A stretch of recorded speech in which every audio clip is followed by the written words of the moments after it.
The question to start things off is the same one that Seton just posted to social media, which is Connor McDavid winning the Conn Smythe Trophy is like what?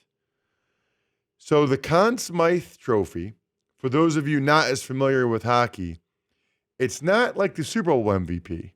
It's the MVP of the entire postseason.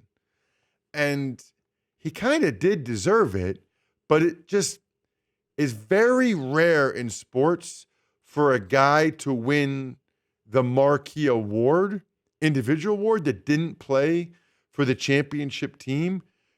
Your thoughts, Fritzy, on what would you compare it to?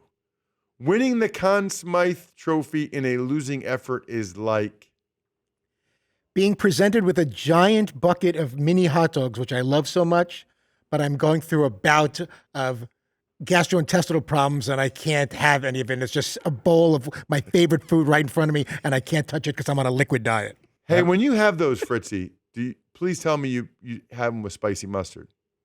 Yes. I'm saying that for you. I will have it with any kind of mustard, but spicy mustard does give it a little kick. No, but what's like your go-to? I'd say the Gouldens.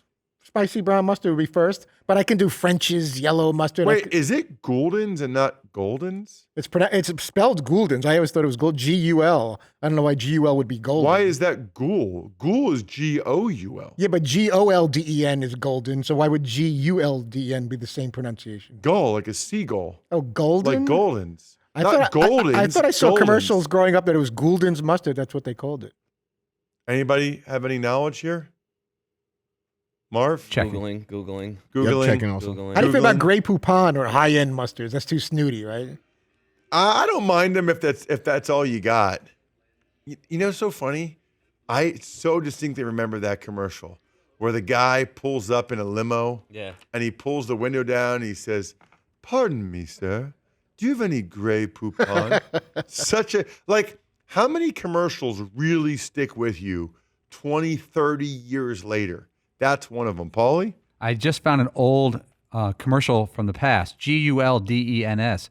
Gouldens mustard. Like Gouldens. Ghoul, like a ghoul. Okay, so Fritzy was right. It's scary spicy.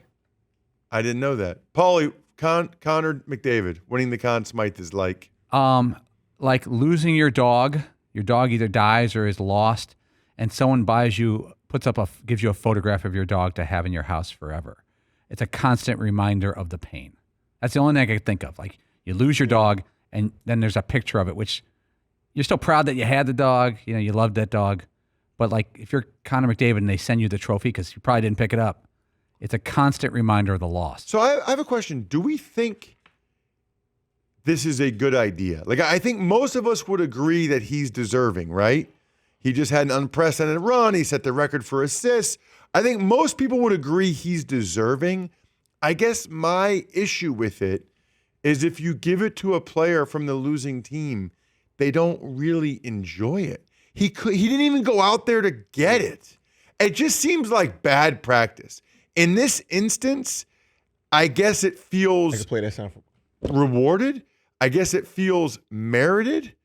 But my thing is like, couldn't you have given it to the goalie for the Panthers? I mean, I feel like give it to someone that's going to enjoy. We actually have some sound of Conor McDavid. At some point, even though he didn't accept it, at some point, someone did ask him a question in the post-game presser about winning the MVP. Here's Connor McDavid last night. Connor, your thoughts on winning Conn Smythe? Obviously, I guess an honor with the names on that trophy, but yeah. I mean, this is why I don't think it's a good idea to give it to a guy in a losing effort. I mean, at least he did the interview. Rory McIlroy just skipped out on the U.S. Open. At least McDavid did the interview, even though they lost. But I just feel like I like happiness. I like people having joy. And it would have been so much cooler in the arena if they announced Bobrovsky and the arena went crazy and they're so happy and he got to grab it and accept it. But I think McDavid's deserving. Fritzy? It's like winning both showcases on The Price is Right. Not only did you win the cup, you also got the Conn Smythe Trophy. Not to mention that it was extremely awkward when Gary Bettman announced him, and he's just standing there with the award, and McDavid's not skating over there to hold it up or acknowledge it in any way. And in the most important game in many years in hockey, certainly for their team, he kind of was a no-show in Game 7, and now he's being awarded the Conn Smythe Trophy. I know it's for a series of games and it's all the playoffs, but just a weird, sour, awkward note. So there's a lot of different things about that you just said that I think are interesting. Number one, I don't think he was a no-show. If you watch, they showed he had like 3 or 4 passes where his guys very easily could have knocked those in for goals. So I mean, it didn't come to fruition, but that's kind of hockey. I also think on some level, hockey does it right.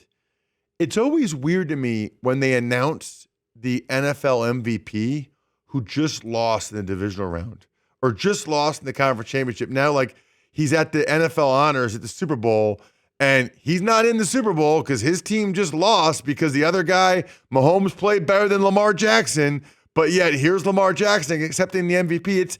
It's weird to me that the NFL doesn't include the playoffs on some level. But if you're not going to include the playoffs, then how about giving the guy the award right after the season? Why are we waiting a month to give out a regular season award that feels weird because it's like, hey, here you go. You're not going to get the Lombardi Trophy because you remember when you didn't play very well against the Chiefs, the AFC Championship? Remember when you forced that pass and threw an interception, and that's why the Chiefs are in the Super Bowl and they're going to win it and they got Mahomes. But here's your MVP. We got to figure this out.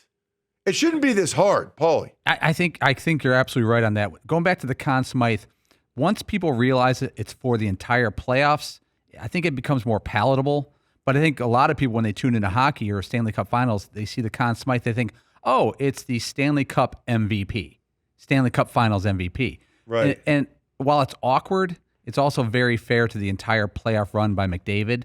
But I don't think you should ever win an MVP of the NBA Finals or the Super Bowl if you're on the losing team, because it's just for that game, and I don't think it should ever be given to a losing player. Seton? It is the right thing to do and also super weird at the same time. It really is, because Connor McDavid just looks at it and it's just like, well, I played great, but not good enough. For him, that no matter how great he played, even though he was the best player of the entire playoffs, it still wasn't good enough. That's what that is just a reminder of every single time. Well, I played great, but not good enough. So I guess it depends on the type of person you are. Do you look at that and say, it's not my fault. It's the other guys around me weren't good enough. I was the MVP. It's not my fault we didn't win the Stanley Cup. What if he? Or because you were just saying it, Seton, like, I played great, but it was like not good enough. Yeah. There are some people that would look at it and be like, well, look, that's proof that it wasn't my fault I haven't won the cup yet. I was the MVP. What more can I do than be the MVP? Put some better players around. Hey, why don't you do something, Draisaitl?